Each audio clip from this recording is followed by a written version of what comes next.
Have you ever walked into a room and completely forgotten why you went there in the first place? Or accidentally called someone by the wrong name?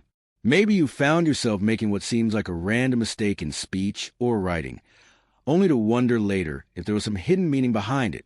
What if I told you these everyday slips of the tongue, memory lapses, and small errors aren't just random accidents, but actually reveal deep truths about your unconscious mind? This is a revolutionary idea at the heart of Sigmund Freud's classic work, The Psychopathology of Everyday Life.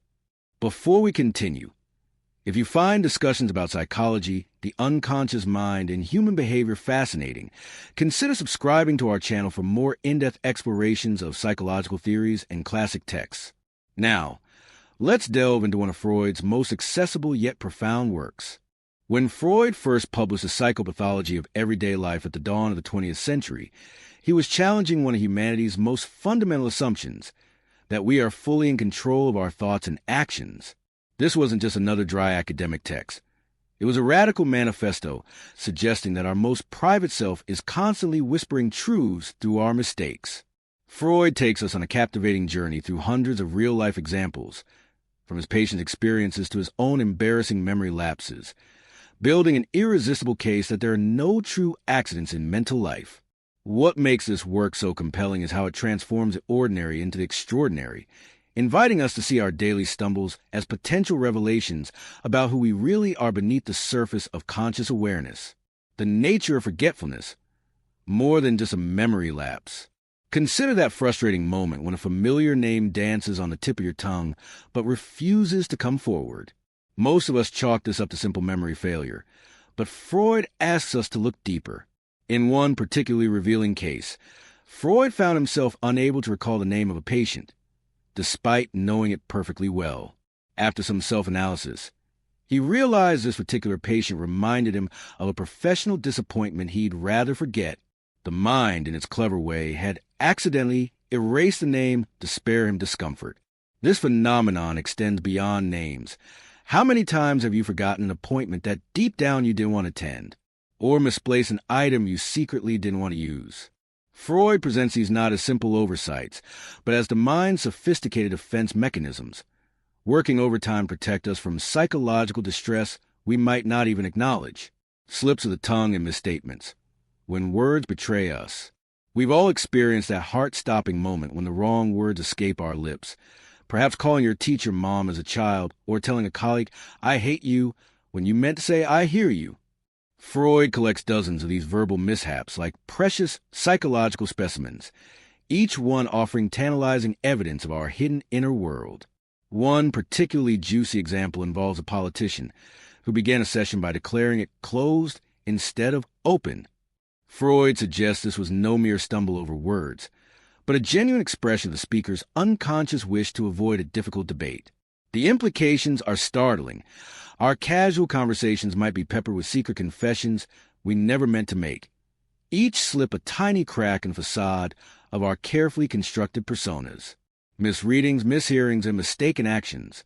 Freud's investigation extends beyond speech into all areas of human error. Ever read a text message and completely misinterpreted its meaning, only to realize later you projected your own expectations onto it? Freud would say this is your unconscious shaping your perception. He describes cases where people consistently misread words as other, similar words that hold personal significance. A devout man reading sacred as scared. For instance, even our physical stumbles might carry meaning. That coffee cup you accidentally knocked over during an uncomfortable conversation, or the important letter you forgot to mail.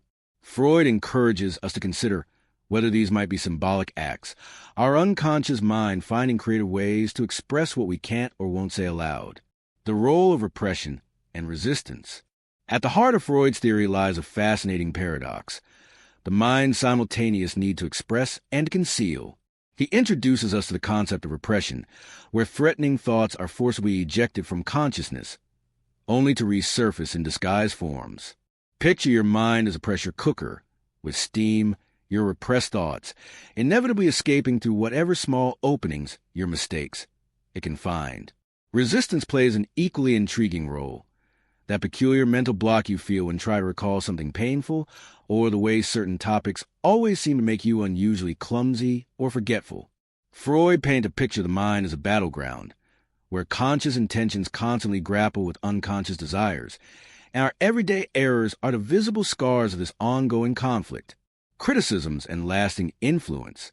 While Freud's interpretations can sometimes feel like psychological Rorschach tests, open to multiple interpretations, their impact on how we understand human behavior is undeniable. Modern cognitive psychologists might frame these phenomena differently, talking about cognitive load or priming effects rather than repressed desires, but the core insight remains. Our mistakes are rarely truly random. Contemporary research on implicit bias, for instance, echoes Freud's basic premise that we harbor unconscious attitudes that leak out in subtle ways. The book's true genius lies in how it trains us to be more observant of our own behavior, to approach our mental stumbles not with frustration, but with curiosity about what they might reveal. Practical implications, self-reflection through mistakes. Imagine treating your daily life as a continuous psychological experiment, where each error becomes an opportunity for self-discovery. That time you inexplicably forgot your best friend's birthday, might it reflect some unacknowledged resentment? The project deadline you repeatedly missed. Could it indicate deeper doubts about your career path? Freud doesn't suggest we become paranoid about every slip, but rather that we develop a more nuanced understanding of our behavior. This approach can be particularly powerful in therapy, where examining patterns of forgetfulness or mistakes often leads to breakthroughs. Even in everyday life, this awareness can help us recognize when we're acting against our own best interests without realizing why. Conclusion: the unconscious in daily life. As we close this exploration of Freud's fascinating work, we're left with a profoundly changed perspective on human behavior. The world becomes richer, more mysterious, when we realize that a simple mispronunciation might reveal a hidden desire, or that a forgotten task could point to an unresolved conflict. The psychopathology of everyday life ultimately teaches us to be more compassionate observers of ourselves and others, recognizing that behind every human error lies a complex web of thoughts and feelings we may only dimly perceive. The next time you catch yourself making an odd mistake, instead of brushing aside, you might pause and ask, what is my unconscious trying to tell me? If this journey into the hidden meanings behind everyday behavior has sparked your curiosity, we'd love to hear about your experiences with Freudian slips in the comments below. Have you ever made a mistake that later seemed revealing? And if you want to continue exploring psychology's most fascinating insights with us, don't forget to subscribe and hit the notification bell so you never miss our deep dives into the mysteries of the mind.